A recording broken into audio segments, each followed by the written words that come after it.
What's good, man? It's your boy, the Wall Street Trapper. And y'all know my goal is to help the culture build wealth one share at a time. So right now, I want to just have a brief conversation about what it takes to build wealth, right? And I think we get stuck on having enough money or maybe just what are the right investments to make, right? And I think one of the things we have to look at when we're looking at building wealth is we have to take a long-term point of view, right? A long-term perspective, which is why I created what's called the family SOPs, the standard operating procedures. And what these procedures are is these are steps that we can take as a family, as a culture, to put our family in position to build wealth, right? And I came up with this idea and I came up with this concept as I was putting my business together and as I was structuring my business, right? And I was like, I had my operations manager and it was like, yo, you need to have SOPs. And I was like, yo, what are SOPs, right? Standard operating procedures. And I was like, yo, what is that? And what it told me was that everyone who worked with me in my business had an ideal function, right? Their description was wrote out. And so I said, well, damn, okay, this is why when you leave a job, they can easily replace you. The reason why is because they have SOPs in place. And the SOPs that are in place allow the person to come fill your void, have a description. And I was like, okay. And as I'm putting my business together, I thought about something. I said, as an advocate for wealth, especially for my community and for my culture, I realized that we can put family SOPs in place. That's right. And so those SOPs now put us in a situation where every generation now is responsible for the next generation. And so we put steps in place. We have a vision. We have a mission statement. We have values, right? And so I started looking at wealthy families and started understanding, like, how do they continue that wealth? How do they continue that success? And I realized that the wealthy families not only left money, but they left information, knowledge, and steps. That's right, steps. So what happens if you give a child who comes from nothing $1 million? They're probably gonna blow the $1 million. Like, it's just what it is. But what if you gave them instructions on what to do with the million?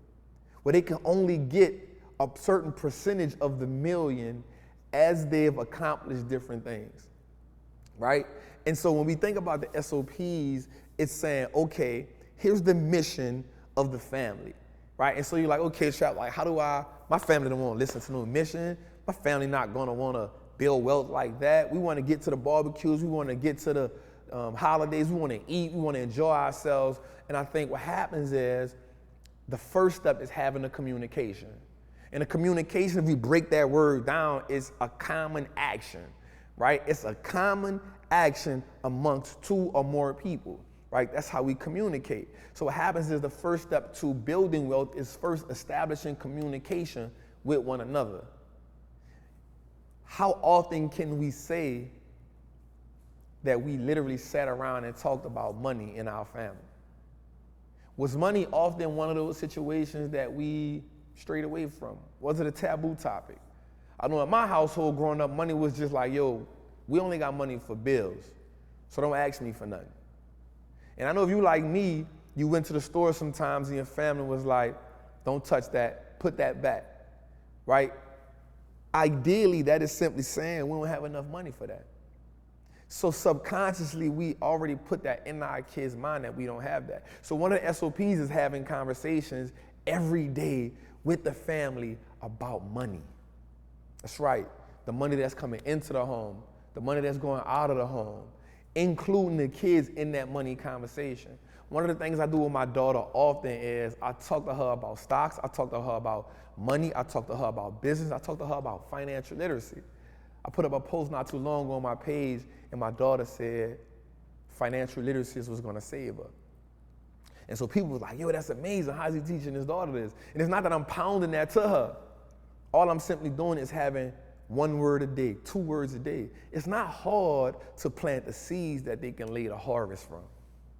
I'll say that again. It's not hard to plant the seeds that they can lay the harvest from. You don't plant the seed today and eat it tomorrow. Every seed must go through fruition. It must go through stages. And that's the same thing when it comes to accumulating wealth. We've never been taught to be wealthy. We've been taught to be workers. And that transition has to happen with us. I want you to ask yourself this question. If you looked at yourself right now, and you looked at the generation before you, before you, and the one before them, and the one before them, I want you to go back 4 generations. I want you to ask yourself this question. Financially, how has any generation changed? Take a second. Financially, how has any generation changed? Has it gotten better or has it gotten worse? Because what happens is society and the government often says they'll put more things in our face to buy. They'll teach us how to be workers, and then they'll put more things in our face so we can be consumers. So from workers to consumer, you have no place to build wealth. And that's what Wallstreet Trappin all about. That's what building family SOPs is all about. It's saying, now I transition my family to what it takes to build wealth. It's about switching that mindset from consumerism to ownership. How do I go from being a consumer to a producer? Simple.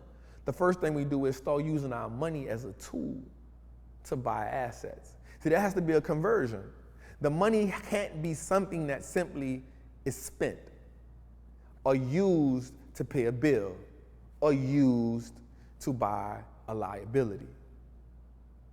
The money has to be used to buy assets because assets increase in value. Here's a nugget for you. 90% of America has their money in cash, right? What we have to understand is that every day that you go to sleep and then wake up, you're a little bit poorer. How, Trap? Because if your money is just sitting in cash and we know that cash loses value every day, how can you possibly grow your wealth if it's not in something that's working for you? If you have your money in a bank, the bank is essentially using your money to make them more money. And then they're giving you 0.02% on every dollar that they're holding. We all know what fractional reserve banking means. It means that they can use 90% of your money and keep a fraction of it in the bank, in reserve. So if the banks are using fractional reserve banking to make them money and not you money, then my question is, what do you do to make you more money without working for every dollar? I know it's a tough situation. I know we want to buy all the fancy things. I know we want to buy all the coolest, stylish things. Don't get me wrong, I buy it myself. But the objective is to have more money working for me than I have to work for. So everybody won't be an entrepreneur. That's cool, we understand that. But everyone has what it takes to build wealth. And that is something that can't be denied.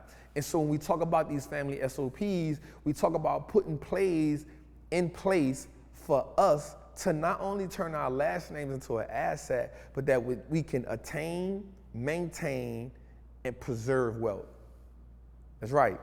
Attain, maintain, and preserve wealth. Okay, let's break that down, because I know y'all like, hold up, Trap. That sounds like a hot ball. That's a 16. That sounds like a rap line or something. Nah. So the first thing is attaining wealth, right? So you're not just gonna wake up in the morning and be wealthy. You gotta attain it. You gotta go out and get it. You gotta put money in place, right? Your job is your biggest investor. So you're gonna work for a job that you don't like, right? It's cool, but let's switch the mindset on it. Let's say, you know what? This job is gonna acquire this asset for me. This job is gonna buy back this much time from me. How? Because I'm gonna use the money from my job to pay myself first.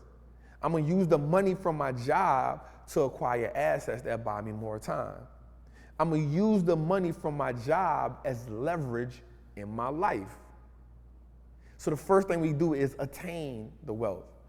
We attain it, we buy assets, we acquiring information. Here's what's called the intangible asset, information.